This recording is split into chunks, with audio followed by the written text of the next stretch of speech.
O quanto é importante para você, artesão, otimizarmos o nosso trabalho, a produtividade. Como anda a sua produtividade? Nós estamos recebendo aqui o Rodolfo Rosa, administrador e professor. Seja muito bem-vindo. Obrigado, bom dia. Vamos falar desse tema que pode transformar o nosso resultado no final do mês, não, Rodolfo? É verdade. O que o artesão precisa fazer para ser mais produtivo? Bom, Rogério, a primeira coisa que a gente pensa em relação, antes da gente falar de produtividade, o artesão ele precisa perceber que ele não pode tentar concorrer com as empresas. O produto do artesão é um produto exclusivo, é um produto feito, né, de forma para aquela pessoa. Uma peça única. É uma peça única, exatamente. Quando a gente pensa num vestido caro, numa bolsa cara, o que o consumidor ele está buscando? Exclusividade. Então, as pessoas elas estão dispostas a pagar um pouco mais por um produto exclusivo. Então, Verdade. quando a gente pensa em produtividade, a primeira coisa que a gente não pode perder é o exclusivo. Então, eu preciso fazer, sim, algumas técnicas, né, que a gente vai falar, mas não posso perder a característica de ser exclusivo. O valor agregado está nessa exclusividade, ser uma peça única, uma peça feita para aquela pessoa, né? Exatamente. Então, esse é um diferencial. Dentro, assim, da nossa organização do trabalho, tem várias dicas que eu acho que eu posso dar para ajudar o artesão, né? Primeira coisa, em relação ao ambiente. A gente tem alguns estudos que dizem, por exemplo, em relação à iluminação. A iluminação do ambiente, né, um ambiente claro, vai ajudar na produtividade do artesão. Tá. Depois a organização, claro, né? O seu ateliê. Um ambiente limpo, né? Um ambiente limpo, bem organizado, onde você sabe aonde estão as coisas. Então, 15 minutinhos que você vai perder ou no começo ou no final do dia vai te ajudar muito na produtividade na questão organização. Isso é verdade. E a gente tem vários estudos falando sobre isso também, né? E depois a gente fala de também não trabalhar muitas horas ininterruptas. Ou seja, se eu vou trabalhar lá durante 4, 5 horas, pare 15 minutinhos, tome um café, né? Volte ao trabalho. Respira. Exatamente. Dá uma esparecida. Isso vai aumentar também a sua produtividade, né? Então, são algumas dicas que a gente pode ajudar, né? A esse artesão, que também é um empreendedor, a ajudar ele a produzir mais. E a outra questão também que a gente sempre coloca, celular. O celular, ele acaba atrapalhando a gente de certa forma, né? O WhatsApp, os grupinhos no WhatsApp, no Facebook, né? Então, é interessante o planejamento, né? No momento em que eu vou trabalhar, eu deixar um horário exclusivo para mim falar com aquela cliente, com quem vai fazer aquele orçamento, um momento exclusivo para isso. Esse é um ponto interessante, porque eu escuto muitos artesãs comentarem comigo, o que acontece? Eu prefiro trabalhar de madrugada, porque assim o telefone não toca, a vizinha não chama e assim meu trabalho rende mais. Só que durante o dia, essa pessoa, o artesão, teve que fazer todas as atividades necessárias, a burocracia da empresa, a venda, a comercialização e também cuidar da casa, né? Sim, sem dúvida. Então, esse é um fator importante. O que fazer para me programar com esse espaço certo para o trabalho? Olha, eu acho que quando a gente fala de um artesão já que é um pouquinho maior, que tem já uma produtividade um pouco maior e consegue contratar alguém para isso, é claro que é mais interessante.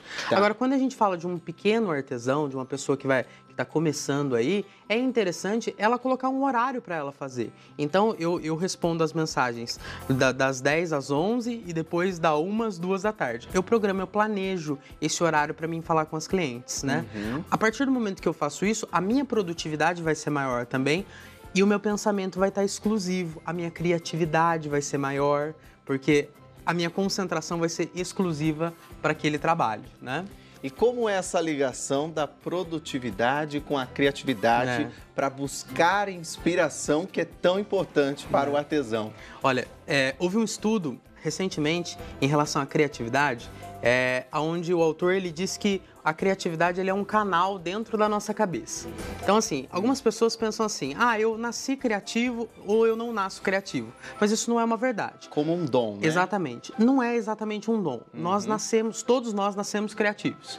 E a partir da escola e de tudo mais, a gente vai perdendo essa criatividade. Verdade. Então, a criatividade ela é um canal e é uma sensação de tentativa e erro, né? A gente ainda discutia que a criatividade, ela é 10% de inspiração, né, e 90% de expiração. É tentativa e erro.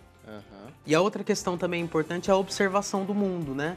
O artesão, ele precisa ter contato com as pessoas, ele precisa observar, ele precisa, né, ter aquele olhar crítico sobre a sociedade, que é aquilo que vai influenciar no seu trabalho, vai desenvolver a sua criatividade. Até para saber as novidades, né, do que está em alta, quais são as tendências. Mas você também tocou num ponto muito importante, que é o planejamento. E às vezes a gente fala em planejamento, a gente pensa em mês, pensa em semestre, pensa em ano, mas também tem um planejamento diário que a gente precisa fazer, não? Como é que a gente se organiza nas tarefas do dia? Eu falo para os meus alunos que se a gente não sabe para onde a gente está indo, qualquer lugar serve.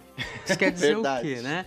Eu preciso saber aonde eu quero chegar em primeiro lugar. Então, quando eu penso num planejamento, a gente chama de um planejamento macro, um planejamento maior, eu preciso saber o que eu espero daquilo, até onde eu quero chegar, né? E aí depois eu vou planejar, aí sim, mês e depois dia. Então, ou seja, deixar horários determinados para a hora da produção, deixar determinado horário só para eu atender clientes, por exemplo.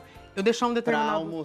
Para almoçar, né? Para fazer a alimentação adequada. De fazer o intervalinho dos 15 minutos, tomar um café. Isso é importante, né? Perceba que o artesão, ele não é um trabalhador industrial. Ele é um artista. É totalmente diferente, a gente não pode perder essa essência. Porque se você perde essa essência, seu produto fica sem sentido no mercado. Compromete tudo, porque tá tudo interligado, né? É verdade, tá tudo interligado. É corpo, é o físico, é o emocional, é o cérebro, é tudo, né? Dentro ainda da produtividade, algumas coisas também que a gente percebe são coisas simples de conforto, né? Por exemplo, as suas ferramentas, né? As ferramentas que você usa. Procura manter essas ferramentas próximo de você. Então, se eu uso o alicate o tempo todo, esse alicate tem que estar perto de mim.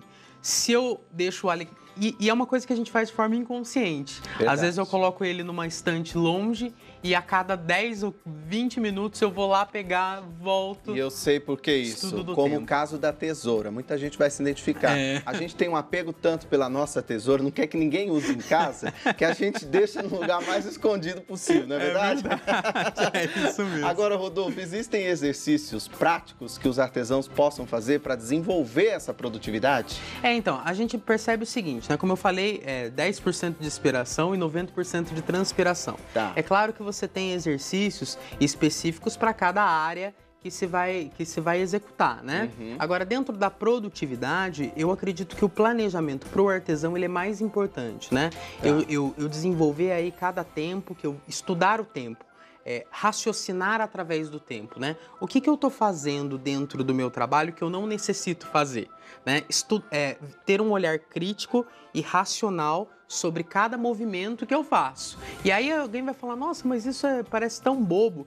Mas se você vai fazendo a somatória de todas esses tempinhos que você perde, eu vou ali buscar um alicate, eu atendo um WhatsApp na hora errada, vou comprar material. Vai na 25 de março comprar material que às vezes já tem em casa, nem precisa, perde o dia. Rogério, uma coisa também que a gente não pode deixar de falar em relação ao estoque, né? Muitas vezes o artesão, ele perde, né, dinheiro fazendo estoques muito grandes. Isso é fato. Então, por exemplo, eu uso 1 litro de tinta vermelha por mês. Aí eu vejo uma promoção de 100 litros de tinta e eu vejo a promoção e quero comprar. Compro aquela promoção. Só que eu vou demorar muito tempo para usar isso. E esse dinheiro é um dinheiro parado e é precioso por artesão. Pode até vencer, né? Exatamente. O produto. Perde. Exatamente. Então, além da questão de onde estocar, que normalmente o ateliê é pequeno, né? Em geral é pequeno. Tem onde estocar, tem o dinheiro parado, tem o vencer do produto, né? Então, normalmente, essas promoções de grandes quantidades, o artesão precisa olhar com Tem que avaliar muito bem. Uma coisa muito importante também é elencar as prioridades que você deve fazer no dia, na semana, no mês, escrevendo num planner, alguma coisa assim, não é? Exatamente. Agenda.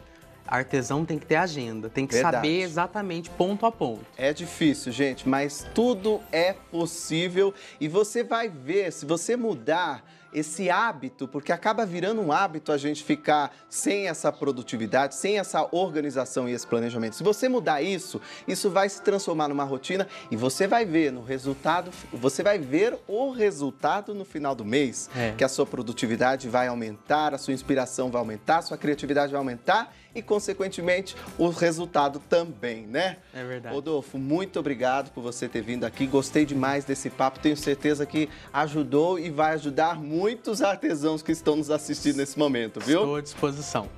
Volte mais vezes aqui no Combina para trazer mais dicas para nós que a gente precisa, tá bom? Obrigado.